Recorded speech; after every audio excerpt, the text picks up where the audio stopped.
front of me is Xiaomi 13T Pro, and today I would like to show you how you can select and delete multiple photos at once. First of all, you need to open Gallery app, and after hitting Got It, hold one of your pictures that you wish to get rid of. In my case, this one. Now to select multiple ones right away, choose Select All at the top right corner. Then, if you wish to exclude some of them, click on the chosen ones that you wish to keep.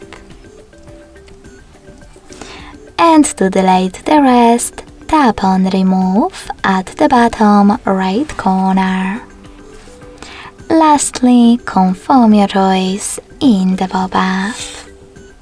Thanks so much for watching. If you enjoyed this video, don't forget to leave a like, comment and subscribe. Bye!